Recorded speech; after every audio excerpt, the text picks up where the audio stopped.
कभी भी शीशे में देख के खुद को ये लगा हो that I am not enough, या फिर कभी भी पब्लिक स्पीकिंग के नाम पे प्रेजेंटेशन देनी हो या फिर स्टेज पे जाके कुछ बोलना और लगा हो कि नहीं यार मुझसे नहीं हो पाएगा, ये सामने वाला मुझसे ज़्यादा अच्छा कर रहा है, मैं नहीं कर पाऊंगा।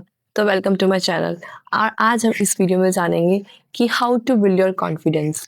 पहली बात तो ये कि ये चैनल मेरा ग्रोइंग अप चैनल है, मतलब कि यहाँ पे मैं और आप साथ में मिलकर ग्रो अप करेंगे। So I am not get keeping any tips for myself, मैं आपके साथ शेयर करूँगी, ठीक है। और ये शेयरिंग इस तरह से होगी कि मैं आपके साथ अपनी पर्सनल स्टोरीज शेयर करूँगी और उसके थ्रू हम डिकोड करेंगे कि मैंने कैसे टॉपिक्स को अपनी लाइफ में इम्प्लीमेंट करा है और आप अपनी लाइफ में इन्हें कैसे इम्प्लीमेंट कर सकते हैं। तो स्टार्ट करते हैं।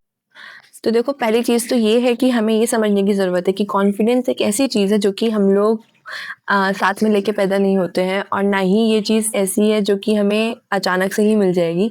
इस चीज़ पे हमें डेली थोड़ा-थोड़ा काम करना पड़ेगा, तो ही जाके ये इम्प्रूव होगी।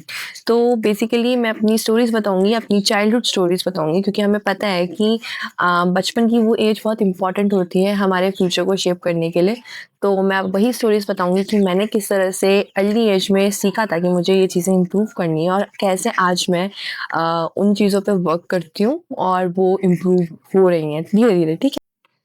अब चलते हैं मेरी पहली स्टोरी की तरफ। तो मेरी पहली स्टोरी है मेरी प्री स्कूल से, जिसमें मैं एलकेजी स्टैंडर्ड में थी। तो होता क्या है कि हमारे स्कूल में एक एक्टिविटी होती है जिसमें कि बच्चों को कहा जाता है कि तुम अपनी कोई पोएम प्रिपेयर करके आओ and then you have to recite it on a stage. तुम्हें स्टेज पे जाकर के वो पोएम रिसाइट करनी है, ठीक है। तो मैंने एक दिन पहले तक बहुत ही अच्छे से अपनी पोएम को याद करा था, मैंने बहुत अच्छी पोएम प्रिपेयर की थी, ठीक है। नेक्स्ट डे की बात जब मुझे उसे रिसाइट करने के लिए जाना था, ठीक है, then I was very very very happy and exciting about it.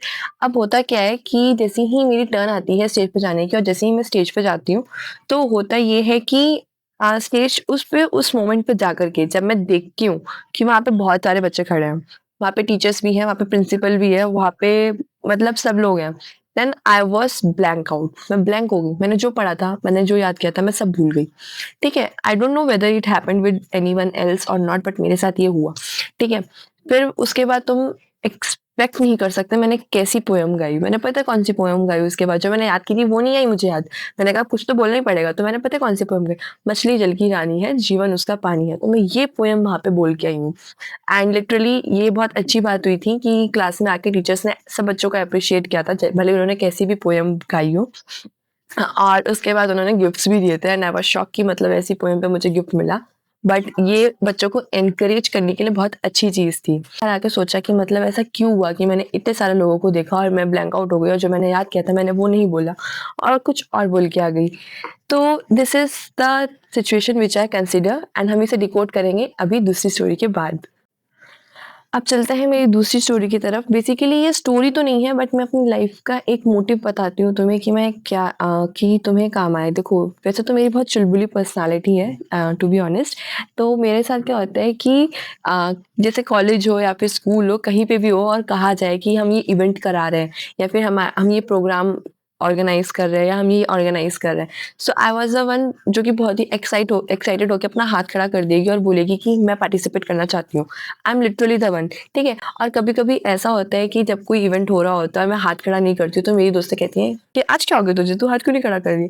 सो कभी कभी ऐसी सिचुएशंस भी हो जाती है, तो मतलब दे ऑल्सो नो कि हाँ ये पार्टिसिपेट करती है। अब इससे तुम क्या सीख सकते हो, तो इससे तुम्हें सीखने को ये है कि इनिशिएशन लेना ज़रूरी है। अब तुम यही सोचते रह जाओगे कि हम नहीं कर पाएंगे, हमसे नहीं हो पाएगा, तो फिर तो बेकार चीज़ है। तो ये भी मेरी लाइफ के एक पार्ट है कि मतलब मैं कोई भी अपॉर्चुनिटी आती है तो उसे ग्रैब करने की कोशिश करती हूँ। ये नहीं सोचती हूँ कि मुझसे होगा या नहीं होगा, ये चीज़ बाद में, पहले मैं उसे ग्रैब करने की कोशिश करती हूँ कि as much as the opportunity I can grab and then I will work on my self. भले ही मैं उस सिचुएशन में एक्सेल ना कर पाऊँ, भले ही मैं जिस इवेंट में पार्टिसिपेट कर रही हूँ मैं उसमें बहुत अच्छा परफॉर्म ना करूँ, बट मैं अपना बेस्ट दूंगी।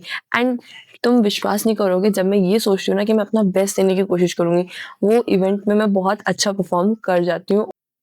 नाउ 5 ऐसी टिप्स जो कि तुम अपनी डेली लाइफ में यूज कर सकते हो जिससे कि तुम्हारा कॉन्फिडेंस बिल्ड होगा। तो पहली चीज है self talk in front of a mirror. तुम शीशे के सामने पक्का अपने आप से बातें करो और आंखों में आंखें डाल के करो और अपने बारे में अच्छी बातें करो, या फिर तुम्हें कोई भी बात करनी है तुम अपने आप से शीशे में पक्का रोज बात करो। This is a very important thing जो तुम्हें कॉन्फिडेंस बिल्ड करने में हेल्प करेगी। दूसरी चीज़ होती है बॉडी लैंग्वेज। तो देखो मैं चाहूँ तो नेक्स्ट वीडियो बॉडी लैंग्वेज पे बना सकती हूँ। इसमें मैं तुम्हें पर्टिकुलर कुछ बॉडी लैंग्वेजेस के बारे में समझा सकती हूँ इफ़ यू वांट। तो body language is very important, क्योंकि बहुत बार ऐसा होता है कि जब तुम्हारी प्रॉपर बॉडी लैंग्वेज नहीं होगी तो तुम ऑब्वियस बात है कि तुम अंडर कॉन्फिडेंट दिखोगे एंड जैसा तुम्हें शोकेस करना चाहिए अपने आप को तुम वैसे शोकेस नहीं कर पाओगे, so which is a bad sign. तो तुम्हें प्रॉपर बॉडी लैंग्वेज के बारे में पता होना चाहिए, प्रॉपर आई कॉन्टैक्ट के बारे में पता होना चाहिए। तीसरी चीज़ जो मैं प्रॉपर्ली अगर तुम्हें भी फॉलो करनी चाहिए, मैं तो करती हूँ, that is affirmations and journaling. So basically वैसे तो मैं जर्नलिंग तब करती हूँ जब मेरे इमोशंस बहुत ओवरवेलमिंग हो जाते हैं, यहाँ पे मैं बहुत ओवरवेल्म फील करती हूँ कि डेली जर्नलिंग करनी इंपॉर्टेंट होती है। And affirmations are the best. तुम्हें एफर्मेशंस रोज बोलनी चाहिए, चाहे तुम 5 बोलो, चाहे तुम 10 बोलो, चाहे तुम 15 बोलो। तुम एक म्यूजिक लगा लो एफर्मेशंस का और वो सुनते रहो। एफर्मेशन से तुम्हारा जो सबकॉन्शियस माइंड है वो पूरा का पूरा प्रोग्राम हो जाता है and you will feel better about your self. तुम्हें कॉन्फिडेंट दिखने के लिए सबसे पहले खुद से अपने आप को कॉन्फिडेंट फील करना इम्पोर्टेंट है। So affirmations are very important for you. चौथी चीज है, stop comparing yourself with others. यार he was doing better than me, मेरे से नहीं हो पाएगा। नो। यार she was doing great, I can't do this. नहीं, ऐसे मत बोलो। वो अपनी जगह अच्छा कर रहा है, तुम अपना बेस्ट देने की कोशिश करो।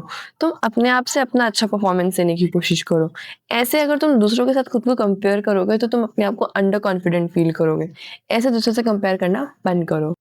पांचवी चीज जो कि बहुत इंपॉर्टेंट है, स्टार्ट स्मॉल बट स्टार्ट। ये मत सोचो कि जब तुम सब कॉन्फिडेंस के पॉइंट्स नोट कर लोगे और फिर उसके बाद आकर के उसे बिल्ड करना स्टार्ट करोगे। नहीं, ऐसे मत करो। छोटे छोटे कदम उठाओ और कॉन्फिडेंस बिल्ड करना खुद से स्टार्ट करो। जैसे कि अपने दोस्तों में डिस्कस करो, अपने दोस्तों में एक टॉपिक सेलेक्ट करो और आपस में डिस्कशन स्टार्ट करो। क्लास में प्रेजेंटेशंस हो रही हैं उसमें पार्टिसिपेट करो, कोई इवेंट हो रहा है उसमें पार्टिसिपेट करो। मैंने अभी सेकंड स्टोरी बताई थी ना, जिसमें मैंने इनिशिएशंस लेने में बिल्कुल नहीं पीछे हटती थी। वही चीज़ है कि तुम आगे बढ़ कर के आओ and that will boost your confidence और उसी में एक्सेल करने की कोशिश करो। एंड नॉट एक्सेल तो मतलब अपनी तरफ से अच्छा करने की कोशिश करो। तुम अपने आप बेस्ट होते रहोगे और तुम्हारा कॉन्फिडेंस बिल्ड होता रहेगा, तुम्हें पता भी नहीं चलेगा। Now decoding my stories. देखो जो मेरी पहली स्टोरी है उस स्टोरी से मैंने ये सीखा था कि तुम्हें लोगों को देख के घबराना नहीं है। तुम्हें उस टाइम के बाद से फिर मेरे स्कूल में जितने इवेंट्स होते थे जहाँ पे मुझे जाकर के थॉट बोलना है, थॉट ऑफ द डे देना है, या फिर न्यूज़ बोलनी है, या फिर स्पीच देनी है, या फिर तुम्हें जाकर के कोई डांसिंग कॉम्पिटिशन है या फिर कुछ भी है, उस टाइम के बाद से मैंने पार्टिसिपेट करना स्टार्ट किया और मैंने बहुत सारे कॉम्पिटिशन में पार्टिसिपेट किया है। दूसरी स्टोरी से मैंने ये सीखा कि तुम्हें इनिशिएशन लेना चाहिए, तुम्हें वेट नहीं करना चाहिए कि तुम अच्छा हो जाओगे उसके बाद पार्टिसिपेट करोगे। नहीं, तुम्हें इनिशिएशन लेना चाहिए और अपने आप को इम्प्रूव करना चाहिए। क्या कॉन्फिडेंट इंसान इनसिक्योर नहीं हो सकता है, या कॉन्फिडेंट इंसान डर नहीं सकता है? तो ऐसा गलत है। देयर आर टाइम्स जहाँ पे मैं बहुत इनसिक्योर हो जाती हूँ, जहाँ पे मैं बहुत ज़्यादा अंडर कॉन्फिडेंट फील करने लग जाती हूँ, जहाँ पे मैं बहुत डरती हूँ कि शायद मुझसे ना हो पाए। बट मैं उस टाइम पर भी अपने आप पे यकीन करती हूँ कि नहीं, मैं कर लूँगी and I can do it. मैं नहीं करूँगी तो कौन करेगा? And prepare my self mentally and अच्छे से अपने आप को काम कर करके, अपने आप पे वर्क कर करके मैं फिर भी शो होती हूँ। तो ऐसा नहीं है कि कॉन्फिडेंट इंसान ऐसे फील नहीं कर सकता है। They can also feel that, but तुम्हें अपने आप पे भरोसा रखना चाहिए, अपने आप में बिलीव करना चाहिए and that's all. Being confident को एक डेस्टिनेशन मत समझो, एक जर्नी समझो जिसपे तुम्हें डेली काम करना है और डेली अपने आप को इम्प्रूव करना है।